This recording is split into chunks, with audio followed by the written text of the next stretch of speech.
Hello, it's Ash here, and today I bring you a very special video on the Just Your Average ASMR channel. Today I bring you a very special reading of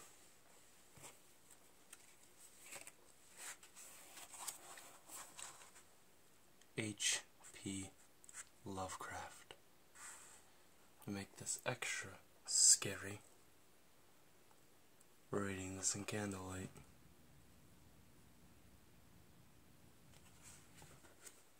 Shall we read? I think we shall.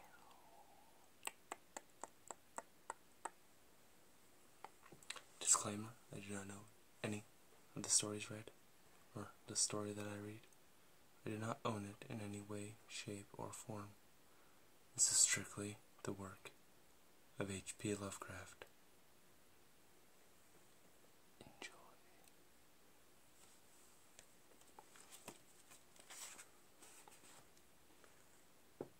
The Outsider. Unhappy is he to whom the memories of childhood bring only fear and sadness. Wretched is he who looks back upon lone hours in the vast and dismal chambers with brown hangings and maddening rows of antique books, or upon odd watches in the twilight groves of grotesque, gigantic, and vine-encumbered trees that silently wave twisted branches far aloft. Such a lot the gods gave to me, dazed, the disappointed, the barren, the broken. And yet I am strangely content and cling desperately to the sear memories where my mind momentarily threatens to reach beyond to the other. I know not where I was born, save that the castle was infinitely old and infinitely horrible, full of dark passages, and having high ceilings where the eye could only find cobwebs and shadows. The stones in the crumbling corridors seemed always hideously damp, and there was an accursed smell everywhere, as of the piled up corpses of dead generations. It was never light, so that I used sometimes to light candles and gaze steadily at them for relief. Nor was there any sun outdoors, since the terrible trees grew high above the topmost accessible tower. There was one black tower which reached above the trees into the unknown outer sky, but that was partly ruined and could not be ascended save by a well-nigh impossible climb up the sheer wall, stone by stone. I must have lived years in this place, but I cannot measure the time. Beings must have cared for my needs, yet I cannot recall any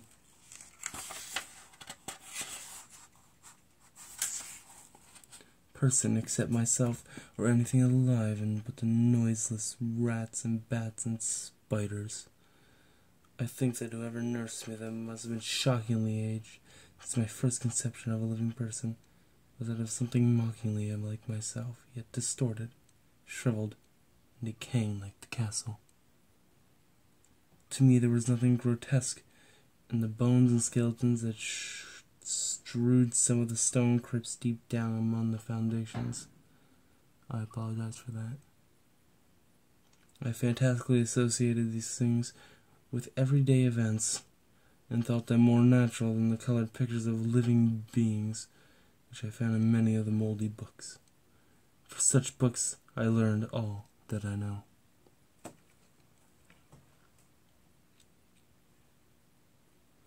No teacher urged or guided me, and I did not recall any human voice in all those years. Not even my own, for although I had read of speech, I never thought to speak aloud. My aspect was a matter equally unthought of, for there were no mirrors in the castle. I merely regarded myself by instinct as akin to the youthful figures as I saw drawn and painted in the books.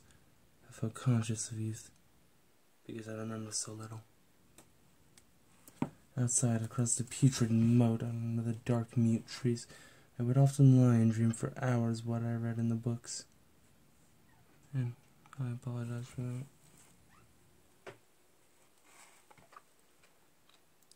I would often lie and dream for hours about what I read in the books, and would longingly picture myself amidst grey crowds in the sunny world beyond the endless forest. Once I tried to escape from the forest, I went farther from the castle and shade. But as I went farther from the castle, the shade grew denser, and the air more filled with the brooding fear. So I ran frantically back, lest I lose my way in a labyrinth of nighted silence. So through endless twilights I dreamed and waited, though I knew not what I waited for. Then in the shadowy solitude of my longing for light, I grew so frantic that I could rest no more. I lifted entreating hands in the single black ruined tower that reached above the forest into the unknown outer sky. And at last I resolved to scale that tower, fall though I might, since it were better to glimpse the sky and perish than to live with that ever-beholding day. In the dank twilight, I climbed the worn and aged stone stairs till I reached a level where they ceased, and thereafter climbed perilously to the small footholds leading upward. Ghastly and terrible was that dead, stairless cylinder of rock, black, ruined, and deserted, and sinister, which startled bats with whose wings made no noise. But more ghastly and terrible still was the slowness of my progress, for climb as I might, the darkness overhead grew no thinner, and a new chill as why I did not reach the light.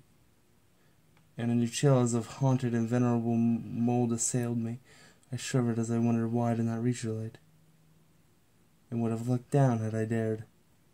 I fancied that night had come suddenly upon me, and vainly groped with one free hand for the window embrasure, that I might peer out at above and try to judge the height I had attained. All at once, after an infinity of awesome, sightless crawling up that concave and desperate precipice, I felt my head touch a solid thing, and I knew that I must have gained the roof, or at least some kind of floor. In the darkness I raised my free hand and tested the barrier, finding it stone and immovable. Then came a deadly circuit of the tower, clinging to whatever holds the slimy wall could give, till finally my testing hand found the barrier yielding, and I turned upward again, pushing the slab or door with my head as I used both hands in my fearful ascent. There was no light revealed above, and as my hands went higher, I knew that my climb was for the nonce ended, since the slab was a trapdoor of an aperture leading to the level stone surface of greater circumference than the lower tower, and no doubt the floor of some lofty and capacious observation chamber.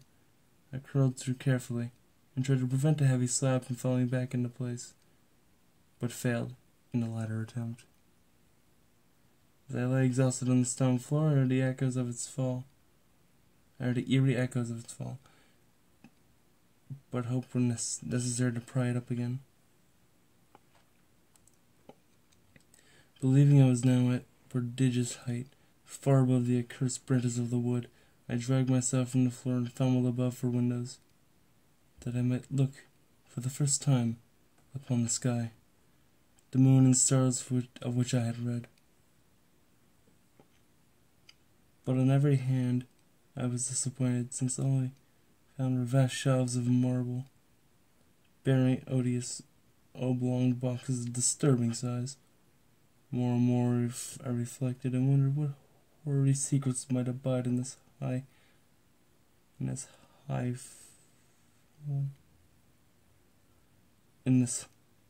apartment, so many eons cut off from the castle below. Then, unexpectedly, my hands came upon a doorway, which hung a portal of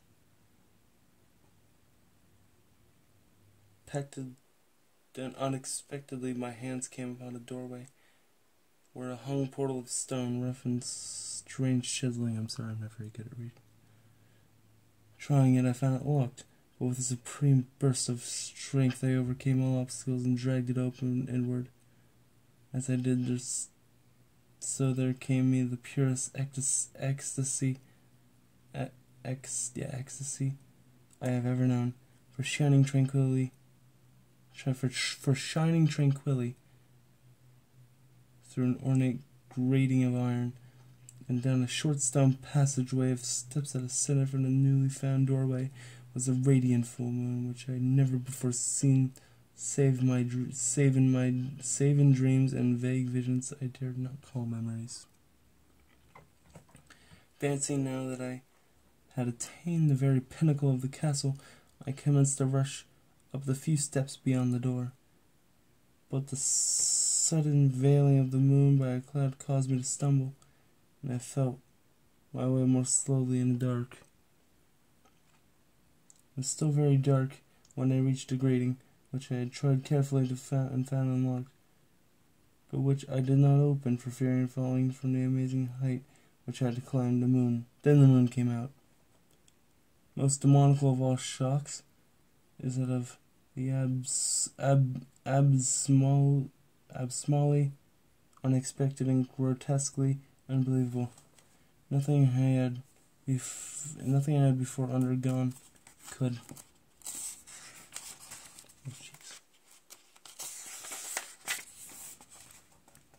Compare in terror with what I now saw. The bizarre marvels of sight implied. The sight itself was simple as it was stupefying, for it was merely this: instead of a dizzying prospect of treetops seen from a lofty eminence, there stretched around me, a level through the grating nothing less than the solid ground, decked and diversified by marble slabs and columns, overshadowed by an ancient stone church, whose ruined spire gleamed spectrally in the moonlight. Half unconscious, I opened up the grating and staggered out upon the white gravel path that stretched in two directions. My mind, stunned and chaotic as it was, still held the frantic craving for light.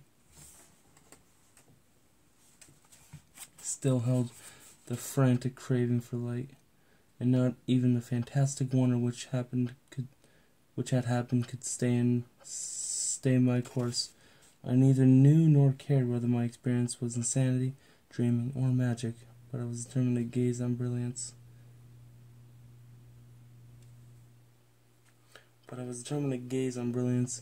And gaiety at any cost.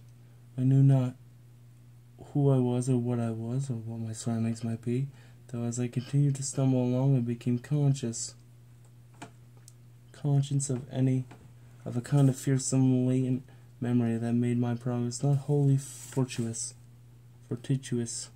I passed under an arch of that region of slabs and columns, and wandered through the open country, sometimes following the visible road, but sometimes leaving it curiously to tread across meadows where only occasional ruins bespoke the ancient presence of a forgotten road.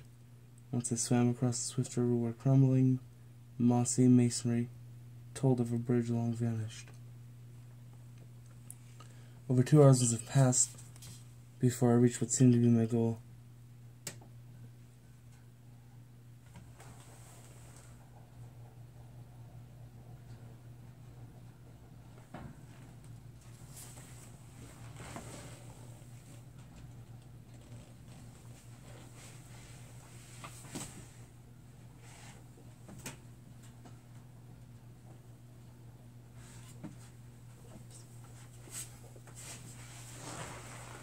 apologize for that noise. Where was I? Oh jeez. Where was I?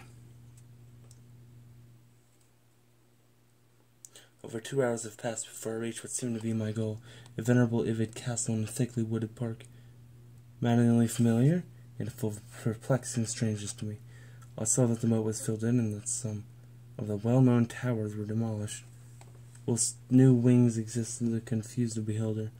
But what I observed with chief interest and delight were the open windows, gorgeously ablaze with light and sending forth the sound of the gayest revelry. Advancing to one of these, I looked in and saw an oddly dressed company indeed, making merry and speaking brightly to one another. I had never seemingly heard human speech before, and could guess only vaguely what was said. Some of the faces seemed to hold expressions that brought up incredibly remote recollections. Others were utterly alien. I now stepped through the little window into the brilliantly lighted room, stepping as I did from my single bright moment of hope to my blackest convulsion of despair and realization. The nightmare was quick to come, for as I entered there occurred immediately one of the most terrifying demonstrations I have ever conceived. Scarcely had I crossed the sill where I descended upon the whole company, a sudden and unheralded fear of hideous intensity distorted every face and evoking the most horrible screams from nearly every throat. Flight was universal, and in the clamor and panic, several fell into a swoon and were dragged away by their madly fleeing companions. Many covered their eyes with their hands and plunged blindly and awkwardly into the race to escape, overturning furniture and stumbling against the walls before they managed to reach one of the many doors. The cries were shocking, and I stood in the brilliant apartment alone and dazed, listening to their vanishing echoes. I trembled at the thought of what might be lurking near me unseen. At a casual inspection of the room seemed deserted, but when I moved toward one of the alcoves, I thought I detected a presence there, a hint of motion beyond the golden arched doorway leading to another and somewhat similar room. As I approached the arch, I began to perceive the presence more clearly, and then, for the first and last sound I ever uttered, a ghastly ululation that revolted me as poignantly as its noxious cause. I beheld in full frightless vividness the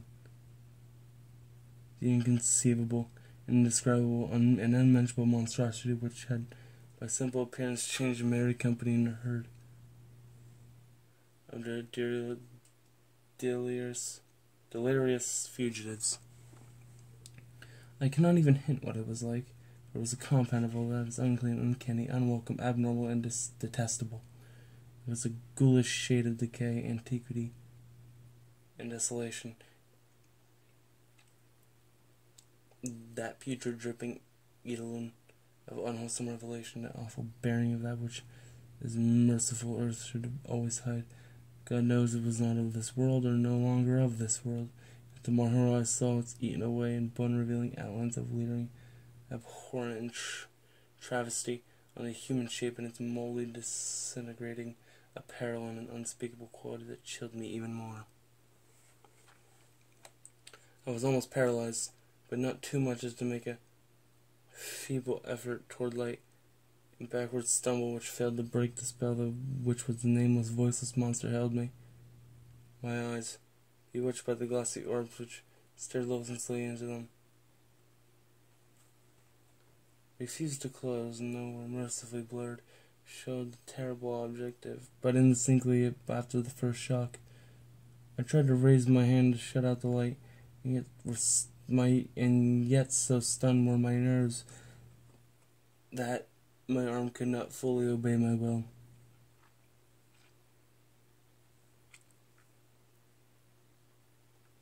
The attempt, however, was enough to disturb my balance, so that I had to stagger forward several steps to avoid falling. And as I did so, I became suddenly and agonizingly aware of the nearness of the carrion thing, whose Sorry about that. Whose hideous hollow breathing I half fancied I could hear. Nearly mad, I found myself yet unable to throw out a hand to ward off the fetid apparition which passed so close, which was one second of cosmic nightmarish and hellish accident. My fingers touched the rotting outstretched paw of a monster beneath the golden arch. I did not shriek, but all the fiendish ghouls that rid the nightward shrieked me as became the second that crashed down upon my mind, a single fleeting avalanche of a sullen idling memory. I knew in that second that all of it I remembered beyond the frightful castle and the trees, recognized the altered edifice in which I now stood. I recognized most terrible of all, the unholy abomination that stood leering before me as I withdrew my sully fingers from its own. But in the cosmos is a balm as well as bitterness. There is a balm as well as bitterness. And that balm is nepith. I can't say that word, I'm sorry. In the supreme horror of that second, I forgot what had horrified me. In a burst of black memory vanished in a chaos of echoing images. In a dream, I fled from that haunted and the cursed pile, and swiftly and silently into the moonlight. When I returned to the churchyard place of marble, I went down the steps and found the stone trapdoor immovable.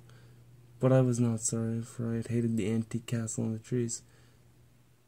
Now I read with the mocking and friendly ghouls of the night wind, and played by day amongst the catacombs of Nefrin Khan in the sealed and unknown valley of Hadoth, by the rock tombs of Neb, nor the gaiety save in the unnamed feasts of Nitocris beneath the Great Pyramid. Yet in my new wildness and freedom I almost welcomed the bitterness of alienage. For almost Nepenthe has calmed me. I know always that I am an outsider, a stranger in the century, and among those who are still men. This I have known ever since I stretched out my fingers to the abomination within the great gilded frame. Stretch out my fingers and touch a cold and unyielding surface of polished glass. Good night.